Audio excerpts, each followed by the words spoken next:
Alors, je ne sais pas si vous avez cherché un petit peu plus ou lu des choses en ce sens, mais le président actuel de l'OMS, donc, enfin, qui est déjà président depuis pas mal de temps, Tedros Adhanom, est un personnage issu de la caste la plus élevée, on va dire, du petit pays, enfin de la petite province, anciennement province de l'Éthiopie, de l'Érythrée.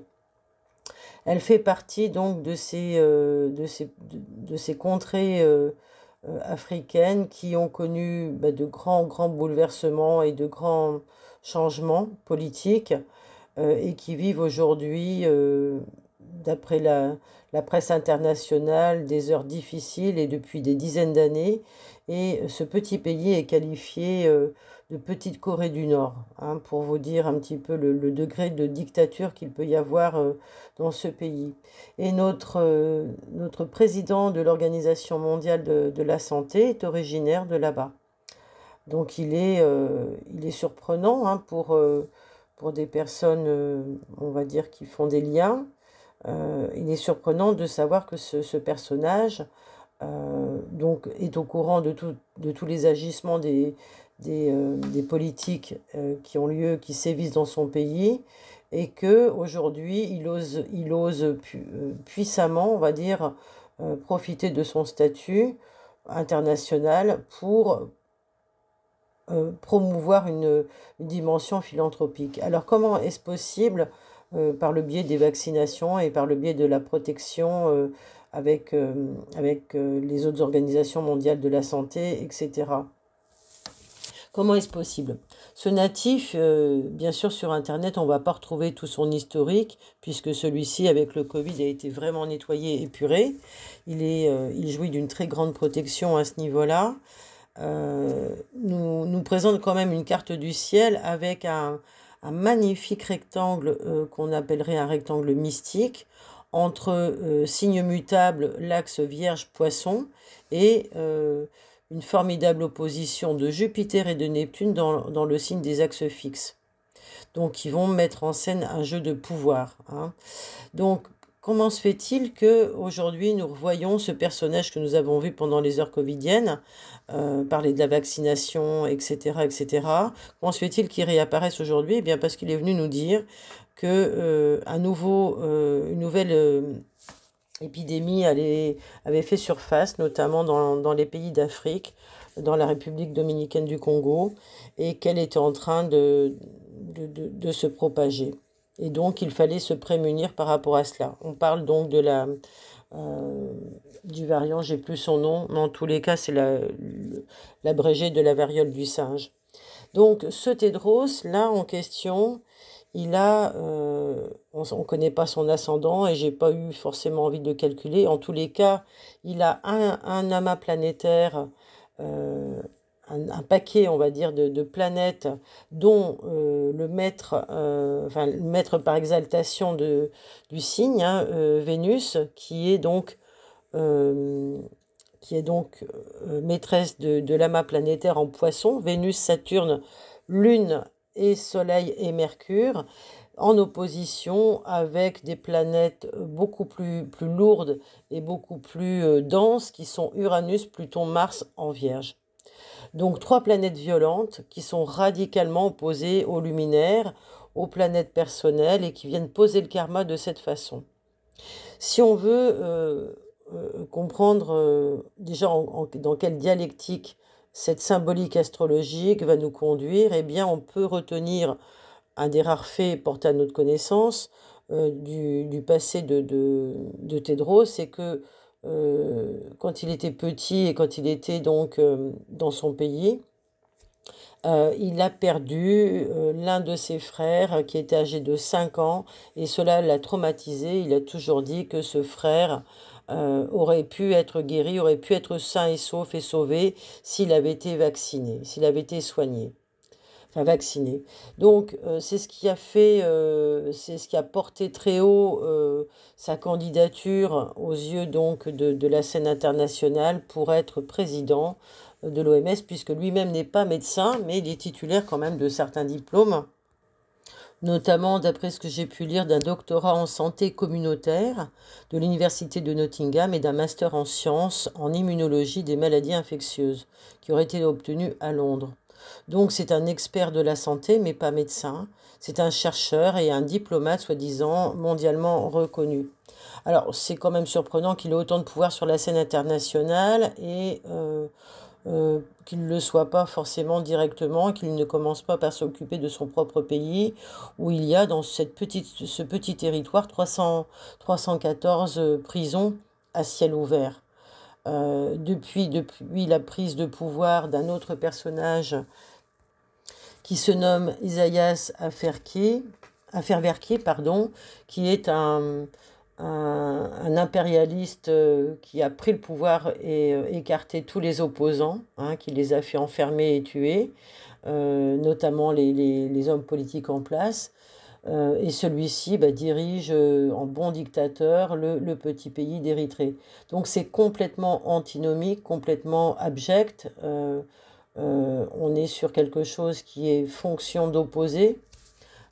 Et donc au niveau historique, on a du mal à croire que cela puisse exister et sous-tendre une convergence, on va dire, humanitaire, une motivation philanthropique humanitaire chez l'un des plus célèbres et des plus élevés en termes de possibilités, ressortissant de ce pays, de cette terre d'Érythrée. Voilà, c'est moi ce qui m'a interpellée par rapport à cela, sachant que c'est lui qui va décider pour nous, pour tous les pays du monde, ce qui devra être pour la santé publique. Donc oui, ce président de l'OMS vient d'une république à régime certes présidentiel, mais à parti unique, hein. Donc tous les opposants sont réprimés très sévèrement et menacés très sévèrement. Oui, lorsqu'il a présenté sa candidature à l'ONU, Tedros a raconté donc avoir perdu son frère qui n'avait pas eu les médicaments nécessaires à ses soins. C'est mignon, hein, vraiment, comme argumentation. Et dès son élection, il a fixé comme priorité donc une couverture sanitaire universelle. Forcément, il allait se poser en sauveur du monde et trouver là une occasion historique d'améliorer, de transformer la santé dans le monde. Il a dit, faisons-le pour chaque femme et chaque enfant qui n'aurait pas dû mourir, ou chaque victime terrassée par une flambée épidémique. Voilà sous quel flambeau part en croisade ce Tedros lors d'une déclaration donc en juillet 2017. Voilà, donc on est sur ce type de registre. Mais il y a eu beaucoup de contestataires, hein, puisque il y a quand même eu une réprobation de ses compatriotes au sein du siège de l'organisation à Genève. Il y avait des rassemblements, mais dans son pays, eh bien, toutes les formes de répression étaient largement éteintes. Et comme c'est un tout petit pays où il n'y a pas de, comment dirais-je, qui était sous l'emprise colonialiste italienne avant toutes ces prises de pouvoir, il n'y a pas vraiment de coffre-fort là-bas, il n'y a pas vraiment de richesse, si ce n'est que des points stratégiques. Mais les Érythréens qui ont réussi à avoir leur autonomie ont transformé leur pays en une dictature. Donc, simplement pour pouvoir rivaliser avec l'Éthiopie, avec la Russie, etc. Il paraît que le président actuel, là, il est très impressionné par Poutine. Il est en admiration devant Poutine. Je pense que ça ne doit pas être le seul à l'inspirer. Mais Afewerki, bon, il viole systématiquement, massivement, impunément tous les droits humains et les libertés fondamentales. Et pourtant, il a quand même l'un de ses ressortissants qui est à la tête de l'Organisation mondiale de la santé. Bon, ça pose question. Les deux semblent s'associer d'ailleurs, hein, que ce soit Tedros ou l'autre, pour finalement montrer une version soft et une version dark de la tyrannie et du pouvoir tyrannique et de l'oppression, puisque la carte du ciel de Tedros, on a une telle violence, on a une telle, comment dirais-je, on a une telle force, hein, l'opposition de la lumière et de l'ombre, hein. Mars est actif au niveau de la santé, mais il est soutenu par Uranus-Pluton, qui sont conjoints et qui sont encouragés par Jupiter-Neptune. Donc là, on a comme une, une, une seule soupape par rapport à ça, où ça doit s'exprimer de cette façon-là. Et la couverture qui devra faire passer la chose, effectivement, et la belle présentation avec toutes les planètes caritatives qui sont en poisson, qui vont donner la confusion, mais en même temps faire passer ce type-là par le plus grand philanthrope. Hein, il est aussi philanthrope que le milliardaire, je ne sais plus son nom, là, qui œuvre pour la santé avec toutes ses fondations. C'est du même acabit, c'est de la même trempe. On est face à ce type de personnage. Maintenant, ce qui sera intéressant de voir, c'est de voir aussi le thème de l'autre. Oui, j'ai oublié de dire que dans son pays, hein, la presse, elle a été éradiquée, hein, la presse indépendante a été éradiquée. Ils ont tous été mis en prison, voire torturés, tués. Il reste 314 lieux d'emprisonnement pour tous les personnes qui tenteraient de s'opposer. C'est leur famille qui trinque, hein. Et lors d'une précédente répression, c'était en 2011, au moment où il y a eu, l'attentat contre les tours jumelles. Bien sûr, on n'en a pas parlé, hein, parce qu'il y avait un autre sujet sur la scène politique, mais ça a eu lieu à ce moment-là. Donc, la carrière de Tedros s'est fabriquée en étant, on va dire, séduit. Il n'y a pas eu certainement trop de difficultés à le séduire et à attirer sa confiance. Sur la scène internationale, c'était tellement évident pour ce type qui avait une telle souffrance de la perte de son frère que voilà, il ne pouvait pas faire autrement que d'accepter cet honneur et de dire que ça pouvait répondre à son exigence des responsabilités à prendre, à une lune noire en Capricorne. En même temps, ça évite d'avoir à se poser des questions et à se remettre en question en assumant à l'intérieur de soi ce qui ne va pas, hein. On va plutôt soigner le monde en entier, mais on n'ira pas voir où est sa propre part d'ombre.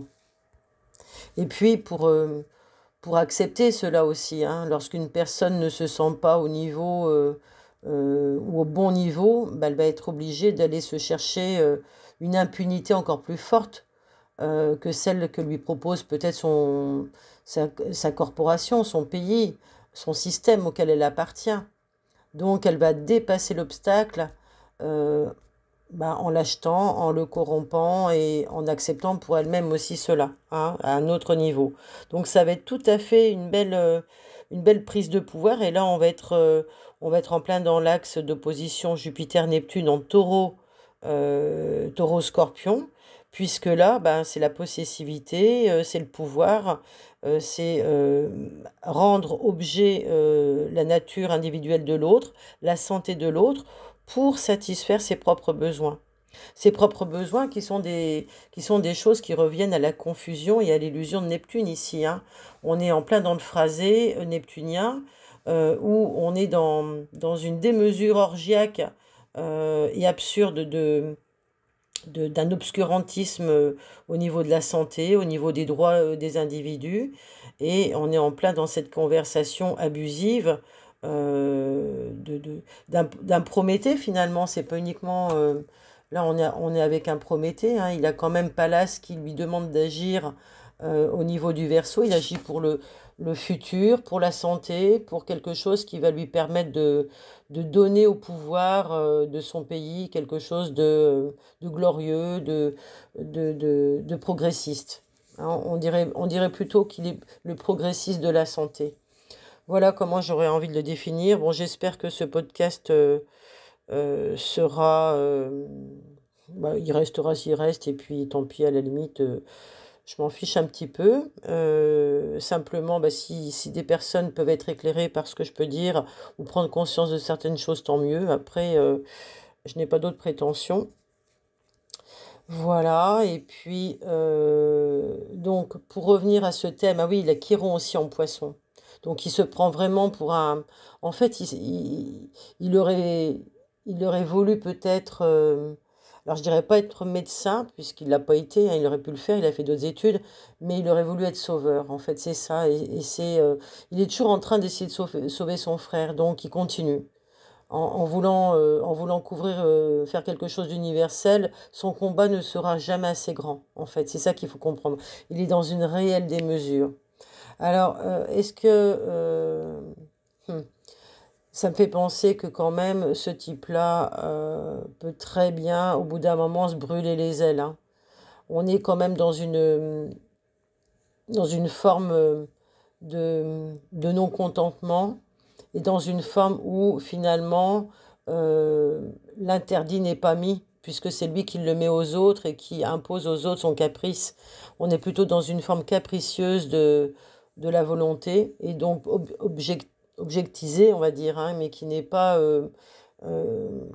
prise en compte dans le sens du respect de soi et du respect des autres. Et donc, ce qui me fait penser que ce côté sauveur, ce côté prométhéen, ce côté j'apporte la science, la connaissance, la médecine au monde entier, eh bien, va quand même subir un revers avec cette nouvelle épidémie, puisque là, on est quand même sur... il a annoncé donc cette épidémie au moment du carré magique là, de la pleine lune. Euh, Au 14 août, le carré magique, il avait lieu au 14 août. Donc là, on était en plein dans le carré avec les signes mutables impliqués.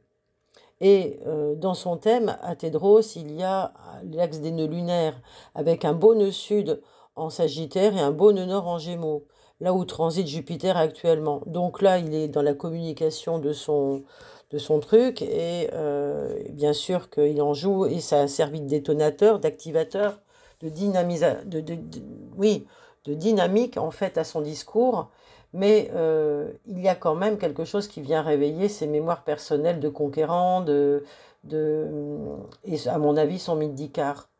Donc pour moi, tôt ou tard, ce garçon-là, il va finir, après avoir fait encore beaucoup de mal à beaucoup de personnes, très certainement, sous des dessins philanthropiques et des vœux d'avancer avec une belle couverture humanitaire. Il va subir les affres du karma déjà, et puis d'Icare. Il risque de se brûler les ailes. Très sincèrement, il risque de se brûler les ailes. Il ira trop loin dans la diffusion et ça peut lui revenir dessus, effectivement. Alors pourquoi Icare se brûle les ailes au soleil? Tout simplement parce qu'il il a des ailes de cire qui sont fixées, enfin des ailes qui sont fixées avec de la cire, et que plus on se rapproche de la lumière, donc de la connaissance, donc de ce qui va être diffusé sur la scène planétaire, et bien plus ces ailes d'ascension, ces ailes de pouvoir vont se défixer et vont lui donner une chute libre. Alors, je ne sais pas bien sûr quel est son ascendant et les autres axes de son thème, quelles sont ses maisons, sa domification. Ceci dit, il a quand même Saturne en complète conjonction avec un couple solide-lunaire. Donc sa naissance s'est faite à la nouvelle lune. Donc lui, il était là pour avoir un projet, en fait, pour avoir quelque chose qui devait être, comment dire, il devait amener quelque chose de nouveau. Voilà, il portait une graine, et cette graine, c'est celle qu'on connaît, hein, qui est bien prise dans l'opposition avec les maléfiques, avec Uranus, Pluton, Mars, dans le monde de la santé, la Vierge, et dans le monde aussi de la rigueur, dans le monde du pouvoir aussi, hein. La Vierge, c'est aussi un signe de pouvoir, c'est la main qui nourrit, c'est la main qui va soigner, c'est la main qui va protéger, c'est Déméter quand elle est bien traitante. Mais cette lune-là, elle est prise, elle est enchâssée entre Saturne et la mort de son frère, hein, finalement, puisqu'il a été privé de la mort de son frère. Il y a Mercure tout de suite derrière. Bien, eh bien, cette position fait que à un moment donné, ça peut le faire chuter. Parce que Saturne, justement, va subir lui aussi les conséquences dès le prochain carré, hein. Dès que Saturne va se retrouver en carré avec lui-même, eh bien, ce monsieur risque de chuter et d'activer son axe des nœuds lunaires oui, des nœuds lunaires. Voilà comment je vois la fin. Alors, j'ai pas regardé les dates. Mais bien sûr, ça sera dans quelques années. C'est pas encore pour tout de suite puisque Saturne est en Poisson. Avant cela, il y aura la pandémie. Avant cela, il va y avoir cette restriction qu'il va nous imposer parce que Saturne va rejoindre Neptune. Neptune est actuellement chez lui, donc là, il est en train de reprendre sa croisade.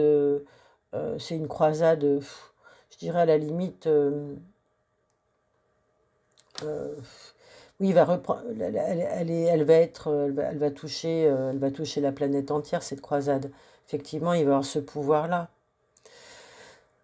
Donc, on aura quand même à attendre ce carré. Alors, je regarde s'il y a d'autres choses. Pardonnez-moi, je le fais en même temps que c'est du direct live. Si vous voyez des choses, n'hésitez pas à le dire, hein. C'est pénible de toujours travailler tout seul. Parfois, c'est bien que vous mettiez vos idées aussi. Si vous avez étudié les thèmes que je vous présente. Mais en attendant, ouais, la prise de responsabilité, Saturne risque de lui jouer des tours quand il reviendra, donc quand il transitera son nœud nord natal. Alors je ne sais pas à ce moment-là si le nœud nord aura bien avancé, il sera peut-être en taureau, il sera peut-être conjoint à Jupiter. Donc là, il y aura quand même une crise par rapport aussi à la santé, parce que Jupiter dans le taureau, c'est la capacité aussi à subvenir à ses besoins, hein. Est-ce que là, le lobby pharmaceutique va toujours le suivre ou est-ce qu'il sera toujours, est-ce qu'il ne sera pas dénoncé à travers cela? C'est fort possible.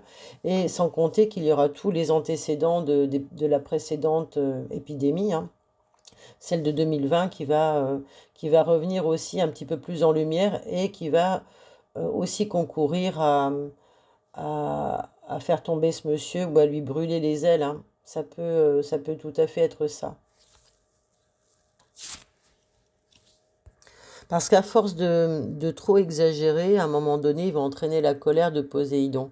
Il va entraîner la colère de Neptune. Et là, ça va être quelque chose, puisque Poséidon, dans son thème, qui est un astéroïde, hein, va être en trigone avec Saturne en Gémeaux. Donc là, ça ne sera plus la même chose. On aura une communication qui sera tout autre et qui lui fera peut-être voir les choses autrement au niveau du rapport à l'autre et de ce qu'on communique de comment on diffuse sa connaissance, de comment on apprend les choses aux autres. Et là, il décide pour les autres de ce qui est bon pour leur santé, sous prétexte que c'est lui le sauveur et qu'en même temps, ben, ça lui rapporte tellement qu'il ne va pas s'en priver forcément. Mais on préférait qu'il s'occupe davantage de ce qui se passe dans son pays plutôt qu'il s'occupe de la santé du monde entier. Ouais. Ça serait bien. Voilà. Alors, ce qu'on peut dire aussi, avant de terminer, du thème du président de l'Érythrée, Afwerki, là, Isias Afwerki, c'est qu'il a un thème aussi particulier. Il a un thème avec, euh, avec une pyramide, un grand triangle dans les signes d'air. Bon, c'est une chose, mais c'est pas ça qui est intéressant. Ce qui est intéressant, c'est que il a des planètes qui viennent des planètes de violence, des planètes de force, des planètes sombres qui viennent sous-tendre son pouvoir. Le pouvoir, il est contenu par les planètes qui sont dans la maison 10. Il a 4 planètes en maison 10. Ce sont ses planètes personnelles, Mercure, Soleil, Vénus, Lune, toutes mignonnes en Verseau. Mais il faut savoir que c'est quand même Uranus qui tient dans sa main toutes les autres planètes et que Uranus, lui, il commence par une action contre de restriction. Uranus, il est conjoint, il tient donc, il encadre Mars, Saturne, Pluton avec Jupiter et Neptune avec Jupiter dans le fond du ciel. Donc il est là, il a les bases de quelqu'un, enfin, comment dire, qui a connu la violence et il la perpétue à l'échelle de sa nation. Mars et Saturne étant en Cancer, il est quand même dans la colère, dans la colère, je- oui, d'une lignée d'hommes, hein, une colère qui se perpétue, on va dire, une violence qui se perpétue. Donc c'est une forme de maltraitance et il apparaît aux yeux du monde comme quelqu'un qui va je pense qu'il a besoin il est dans la rivalité, hein, avec un axe horizontal de Scorpion ascendant Taureau. C'est quelqu'un qui n'a pas froid aux yeux et qui a envie de rivaliser avec les grands chefs d'État. C'est ce qu'on disait tout à l'heure. Voilà. En attendant, ce qui est intéressant, c'est que Pluton, là, va venir réactiver son Pluton de base, hein, son Pluton natal. Donc l'ego va en prendre un coup. Bon, c'est pas encore pour tout de suite, mais c'est dans les années à venir. Et ça, il n'aura pas tout ce qu'il veut au niveau comment dirais-je, du pouvoir qu'il prétend. Mais il risque de faire quand même encore beaucoup de mal en attendant. C'est ça le problème, hein. Pluton a déjà transité son Mars et son Saturne par opposition. Donc là, ça l'a amené au pouvoir quand Pluton était en Capricorne. Et là, Pluton n'a pas encore rejoint tout à fait son milieu de ciel, donc est encore sous l'effet de vouloir être le seul et l'unique, hein. Mais ce qui est intéressant, c'est qu'il a les planètes, il a des planètes, comment dire, juste avant, hein, son opposition, elle est juste avant le carré de Thédros, hein, parce que lui, il actif l'axe Poisson-Vierge. Mais ici, ce qui va jouer pour les deux protagonistes, c'est l'axe Taureau-Scorpion. Donc il y a un degré quand même de corruption entre les deux qui ne doit pas être négligeable et de jalousie aussi, hein, enfin de tout ce qui peut être de la possessivité, des abus de tout ce qui peut être les réseaux aussi, hein. On est sur quelque chose de réseau là, hein. C'est quelqu'un qui défend, qui a le pouvoir qu'il a parce que il protège certains autres, hein. Voilà, donc ça peut être ces choses-là qui peuvent être dites de son thème. Et puis, qu'est-ce qu'on a d'autre? Il faut attendre que Saturne aussi arrive dans sa 12e maison, voir un peu ce qui se passe. Neptune et Saturne. De toute façon, quand Neptune va arriver dans le signe du Bélier, et d'ici quelques années, peut-être dans 10 ou 20 ans, mais d'ici quelques années, quand il va se rapprocher de sa maison 12, ça va donner quand même une autre force à ses actions, hein. Voilà, il risque d'être mis en question, renversé même, je dirais, par des formes, on va dire, religieuses. C'est un pays, l'Érythrée, qui a de multiples langues et les religions sont interdites si elles ne sont pas officielles. Donc aujourd'hui, il gouverne d'une main de fer en imposant ce qu'il a décidé. Donc je pense qu'à un moment donné, il y a des choses qui risquent de se retourner contre lui et de réussir. Voilà ce que je dirais par rapport à ça. Donc voilà, je vous partage ceci. Alors, c'est pas une étude exhaustive, hein, vous l'avez compris, mais au moins ça vous donne un petit peu une idée des personnages qui se font passer pour des philanthropes et qui travaillent avec tous les lobbying de nos États pour justement prendre soin de la santé de tous les peuples du monde. Donc c'est quand même, c'est quelque chose qui est à soumettre à votre jugement, à votre entendement et à vos lumières aussi. Je vous remercie pour votre écoute, pour vos likes, pensez à vous abonner si vous le souhaitez. Merci pour vos dons aussi si vous le pouvez. Et puis n'hésitez pas à partager ce podcast si vous pensez qu'il peut être utile à d'autres personnes. Je vous dis à très bientôt. Je vous souhaite plein de bonnes choses et bon courage par rapport à tout ce qui va se préparer pour nous là.